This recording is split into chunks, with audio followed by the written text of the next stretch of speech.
कई बार जब हम किसी कंपनी को परखते हैं तो जो सबसे काम की बात होती है वो अक्सर सामने नहीं दिखती, वो जरा गहराई में छिपी होती है। तो आज हम ऐसे ही एक छिपे हुए सिग्नल की बात करेंगे। एक ऐसा सिग्नल जो किसी बिजनेस को देखने का हमारा नजरिया ही बदल सकता है। चलिए इस पूरी बात को एक एक्सपर्ट के नजरिए से समझते हैं। वो कहते हैं एक ऐसा रेड फ्लैग है जिस पर मैं अब जाकर ध्यान देना सीख रहा हूं। अब सोचने वाली बात यह है कि आखिर ये है क्या चीज जिस पर एक एक्सपर्ट को भी अब ध्यान देना पड़ रहा है। ये रेड फ्लैग है प्रोमोटर प्लेज। हो सकता है ये शब्द थोड़ा नया लगे, लेकिन यकीन मानिए किसी कंपनी की असली कहानी समझने के लिए ये जानना बहुत बहुत जरूरी है। तो प्रोमोटर प्लेज होता क्या है? चलिए एकदम आसान भाषा में समझते हैं। इसका सीधा सा मतलब है कि जब कंपनी के मालिक यानी प्रमोटर्स, उन्हें जब पैसों की जरूरत पड़ती है तो वो अपनी ही कंपनी के शेयर्स, अपनी ही कंपनी के शेयर्स गिरवी रखकर लोन ले लेते हैं।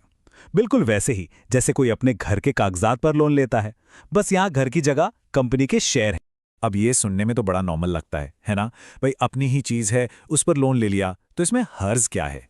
तो फिर सवाल ये उठता है कि इसे इतना बड़ा रिस्क, इतना बड़ा खतरा क्यों माना जाता है? सारा खेल जो है ना, वो स्टॉक मार्केट के उतार चढ़ाव का है।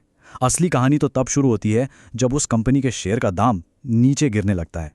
इसको एक साइकिल की तरह समझिए, एक ऐसा चक्कर जिससे निकलना मुश्किल हो जाता है। स्टेप 1, शेयर का दाम गिरा।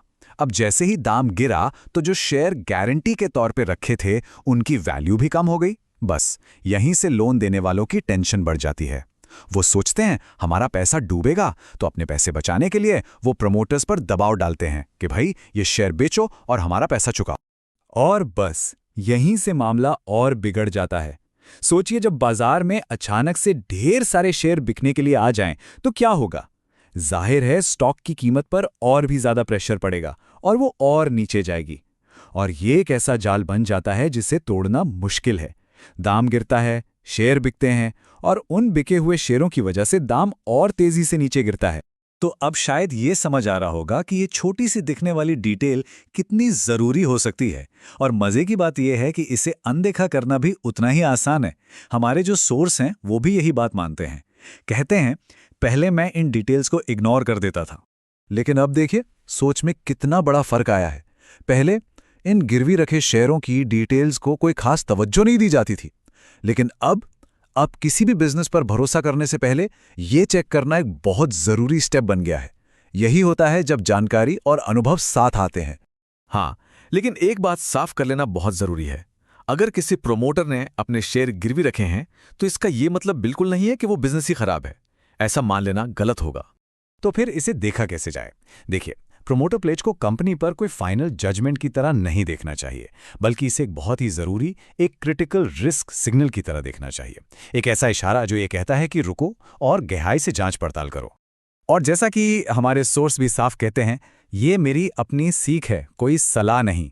तो इस पूरी बातचीत का मकसद भी बस जानकारी देना है, किसी भी तरह की कोई इन्वेस्टमेंट एडवाइस देना नहीं। और ये पूरी बात हमें एक बड़े सवाल पर लाके खड़ा कर देती है कि प्रमोटर प्लेज की ही तरह ऐसे और कौन-कौन से रिस्क सिग्नल हो सकते हैं जो शायद हमारी नज़रों के ठीक सामने हैं पर हम देख नहीं पा रहे हैं। तो बस खोजते रहिए और सीखते रहिए।